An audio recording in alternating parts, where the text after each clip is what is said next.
Hello everyone, welcome back to my YouTube channel. So दोस्तों, आज बात करेंगे लोन के बारे में कि लोन हमारा दुश्मन है या हमारा दोस्त है। आजकल लोग तरह तरह के लोन लेते हैं। कोई अपनी पर्सनल लोन टाइप होते हैं, पर्सनल लोन, होम लोन और काफ़ी तरीके के लोन चल रहे हैं, व्हीकल लोन, कार लोन वगैरह जो लोग लेते हैं। तो क्या ये लोन ठीक है या गलत है, या किस एक्सटेंट तक लोगों को लोन लेना चाहिए या नहीं।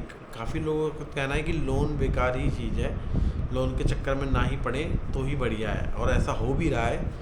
आज के इंडिया में काफ़ी लोग ऐसे हैं, जैसे गांव के लोग हैं, कुछ हैं, वो लोन के बारे में सोचते ही नहीं हैं। चाहे वो कोई गाड़ी लेने चाहे या फिर कुछ भी अपने घर का सामान लेने जाएं, तो वो लोन की बात ही नहीं करते। वो सीधा कैश में लेना प्रेफर करते हैं और वन शॉट पेमेंट में लेना प्रेफर करते हैं।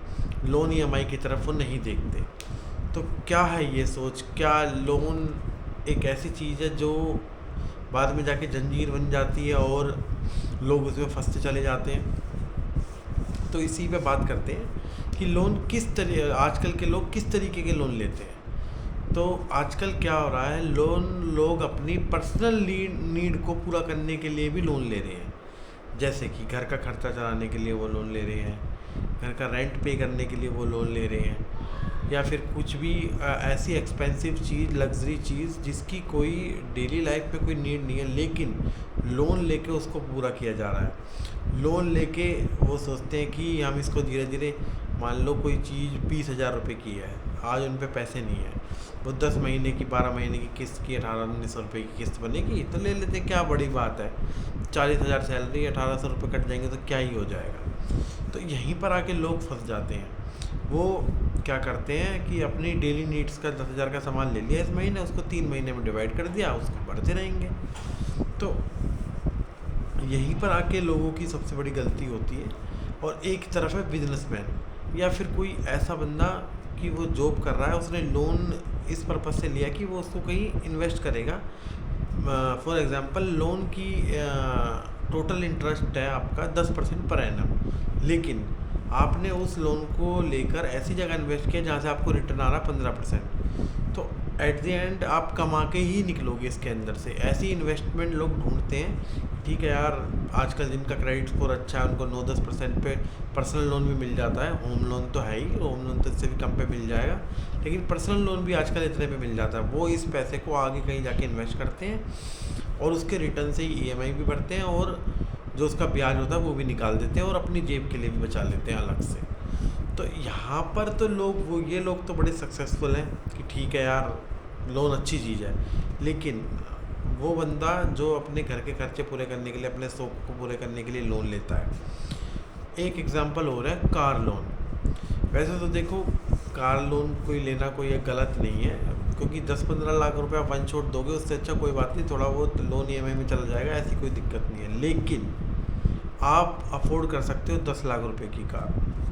आप शोरूम जाओगे, जब आपको एक महंगी चीज़ होती है, ऑब्वियसली उसमें फ़ीचर्स ज़्यादा होते हैं और लुक में अच्छी होती है, कंफर्ट होता है, काफ़ी चीज़ें होती है। कार तो आप 1 करोड़ की ले लो, 10 करोड़ की ले लो या 10 लाख की ले लो, आपको फ़र्क तो ज़रूर मिलेगा। और आप 10 लाख का बजट है आपका, आप शोरूम गए, आपको शोरूम वाले ने ऐसी कार दिखा दी जो कि 14 लाख की है या 13, ज़्यादा नहीं, उनको पता है कि जब कोई बंदा कोई चीज़ खरीदने आता है 2-3-4 लाख रुपए ऊपर की चीज़ ले ही लेता है। उसने आपको ऐसी कार दिखा दी, या फिर जो कार आपको पसंद थी उसी का टॉप वेरिएंट दिखा दिया, जिसके अंदर पावर विंडो है या सनरूफ है या फिर ऑटोमेटिक है, काफ़ी चीज़ें हैं उसके अंदर। तो लोगों का मन ऐसे होने लगता है, यार ठीक है ये ले लेते, जब इतना खर्चा हो ही रहा है तो ईएमआई के लोन करवा लेंगे।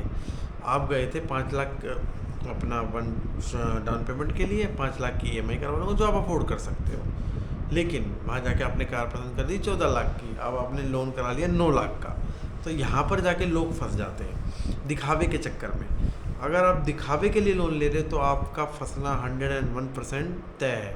लेकिन आप वेल्थ क्रिएशन के लिए लोन लेते हो, जैसे कि फॉर एग्ज़ाम्पल, काफ़ी लोग आजकल, रियल एस्टेट एक ऐसी फील्ड है जहाँ पर अगर आप लोन लेके इन्वेस्ट करोगे तो आपकी रेंटल इनकम से आपकी पूरी ईएमआई नहीं, लेकिन 50% से ज़्यादा आप ईएमआई को पे कर सकते हो। प्लस में जो उसका एप्रिसिएशन है, जैसे आज आपने 17 लाख की प्रॉपर्टी ली, और 70 लाख की प्रॉपर्टी पे आपको 0.5% मान लेते हैं हम, रेंट आ रहा है 25 से 30 हज़ार मान लेते हैं आपको रेंट आ रहा है, और आपकी EMI है 45 हज़ार की। आप 10-15 हज़ार रुपये जेब से भर रहे हो, एक साल तक आपने 15 हज़ार रुपये के हिसाब से 1,80,000 रुपये एक्स्ट्रा भर दिए। ओके, हम मान लेते हैं कि 70 लाख का लोन एज इट इज़ खड़ा है, 70 लाख रुपये पूरा। तो अब एक साल में 70 लाख की चीज़ होगी 1 करोड़ की, आपने भरे कितने, 2 लाख। लोन क्लोज चार्जेस, ये वो चार्जेस, फलाना ढमाका लगा के आपके 2-4 लाख रुपए और लगा लो, लेकिन आप यहाँ से 20 लाख रुपए कमा के ही निकले। और रियल इस्टेट में आज की डेट में 70 लाख की चीज़ का 1-1.5-2 साल में 1 करोड़ तक हो जाना कोई भी बड़ी बात नहीं है। मे बी इससे ज़्यादा भी हो सकता है, 1.25 करोड़ भी हो सकता है, लेकिन 70 का 65 नहीं होगा, 70 का 60 नहीं होगा, 70 का 1 नहीं होगा तो 80-85 101% होगा। तो ये जो लोग कर रहे हैं वो फिर भी सक्सेसफुल है। और इसके अलावा भी और भी इन्वेस्टमेंट्स हैं, लोग शेयर मार्केट में करते हैं, वो नहीं जो इंट्राडे कर रहे हैं या फिर ऑप्शन ट्रेडिंग कर रहे हैं, वो लोग तो भैया बर्बाद हो जाते हैं। लोन भी चला जाएगा, उसकी EMI भरते रहेंगे, सैलरी से जो आ रहे हैं वो भी वहीं जा रहा है इंटरेस्ट में, वो लोग कभी कामयाब नहीं हो सकते। आप लोन से बैटिंग नहीं कर सकते, जुआ नहीं कर सकते, लेकिन लोन लेके आप एक इन्वेस्टमेंट अच्छी लेकिन जो लोग एग्जाम्पल इन चीज़ों के देखते हैं ना, वो लोन लेने से ही कतराते हैं। यार लोन लेंगे तो फंसना 101% तय है, हम बच ही नहीं सकते, कोई चांस ही नहीं है। लेकिन आजकल लोग क्या कर रहे हैं, जिनकी अच्छी प्रोफाइल है, अच्छी जॉब प्रोफाइल है, जिनको अच्छा खासा लोन मिल सकता है 1-1.5 करोड़ का, वो बंदे ले रहे हैं और उसको अच्छी जगह इन्वेस्ट करके उस साइकिल को कंप्लीट करते हैं। हर साल 2 साल में चलाते रहते हैं। वेल्थ क्रिएशन उनका होता ही रहता है। आज उनकी नेटवर्थ 1 करोड़ की है, फिर 2 करोड़ की, 3 करोड़ की, 4 करोड़ की, 10-15 साल में अच्छा खासा वो इनकम जनरेट कर लेते हैं। फिर आप मान लो स्टार्टिंग में आपने पे कुछ भी नहीं था, आपने 1 करोड़ का लोन लिया, धीरे धीरे करके 5-1 साल में आपने अपने 60-70 लाख रुपए बना लोगे। फिर उसको इन्वेस्ट करोगे तो फिर जो आपकी मल्टीप्लाई होगा, कंपाउंडिंग जो पावर है, क्योंकि अपना पैसा आने के बाद वो भी जुड़ेगा, लोन का है वो भी जुड़ता चला जाएगा। तो यही असली वेल्थ क्रिएशन है जो टाइम से आती है, झटके से नहीं आती। लोग झटके से अमीर बनना चाहते हैं। लोग क्या चाहते हैं कि यार आज ही लोन लिया है मैंने, मान लो 1 करोड़ रुपए का, तो वो 1-1.5 साल इंतज़ार नहीं करेंगे 10 लाख रुपए के 15। अगर आप देखा जाए, अगर आप लोन नहीं लोगे, आप खाली बैठे तो आपको कुछ नहीं बनना। लेकिन आपने 70 लाख का लोन लेके 1-2 साल में 10 लाख बना लिए, तो यार वो भी बहुत बड़ी बात है। लेकिन नहीं, लोगों को तो क्या है, 70 लाख के एक ही दिन में 3 करोड़ बनाने हैं, 2 दिन में, 4 दिन में, 10 दिन में या 6 महीने में। तो वो चीज़ करने जाओगे तो आप फंसोगे ही फंसोगे, आपको लोन दलदल ही नज़र आएगा। लेकिन अगर आप समझदार बंदों की नज़रिए से देखोगे तो आपको लोन भी एक लगेगा कि हाँ यार ये एक अच्छी चीज़ है। और एक्चुअल में लोन एक अच्छी चीज़ है अगर आप उसको तरीके से यूज़ करो। तो दोस्तों आप भी बताना, और वीडियो को लाइक एंड सब्सक्राइब जरूर करना अगर आपको ये वीडियो पसंद आई हो। और लोन के बारे में ज़रूर सोचना, ये दलदल नहीं है, ये की अपॉर्चुनिटी है, और आपके ऊपर डिपेंड करता है कि आप इसको किस तरीके से यूज़ करते हो।